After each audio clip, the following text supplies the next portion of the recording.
Group D, we're going to predict and preview this group. You got the co-host United States going up against Paraguay, Australia, and Turkey. Look, the US and Turkey are, in my opinion, the two best teams in this group.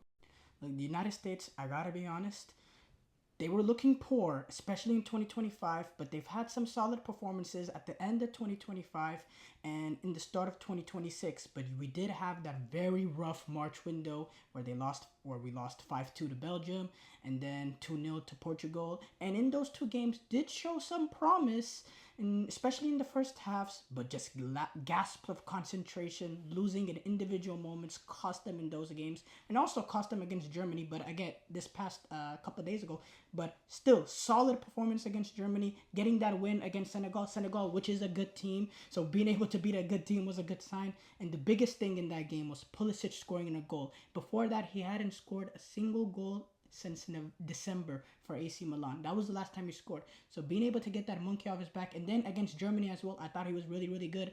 So he's playing with confidence, and when Pulisic is on form, it makes this US team completely different, and they're going to need that. So I think the sense of optimism is much higher with this US team after this international window compared to the past. And because of that, I think this is a team that they should win the group. As hosts, United States should absolutely win this group.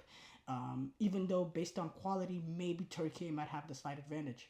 Speaking of Turkey, these two guys are the ones to watch. We already know what Arda Güler is from Real Madrid. Kenan Yildiz is a guy, not many people know him because he does play at Juventus. If you were a Serie A fan, you definitely know him. But if you're just a football fan as a whole, he might be someone that's gone through the cracks. But this is a World Cup.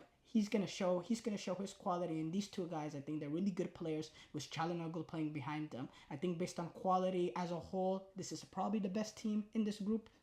And then you got the likes of Paraguay and Australia, who both play defensive football but do it in very different ways.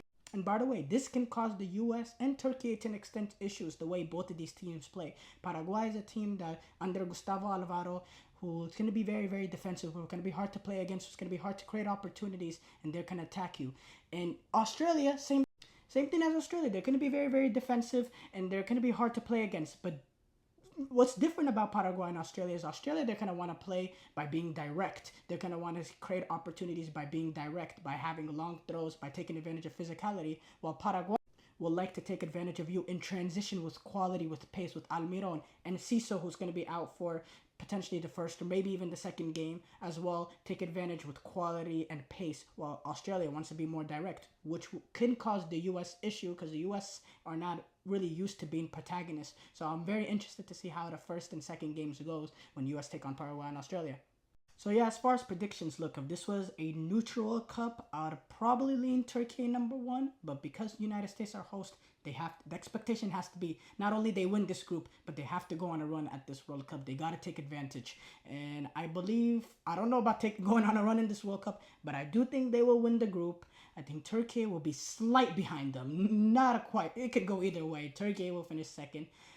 I'm gonna lean Paraguay third, Australia fourth, but that Julio Enciso injury does concern me. I think he is one of their better players, so that is to be monitored.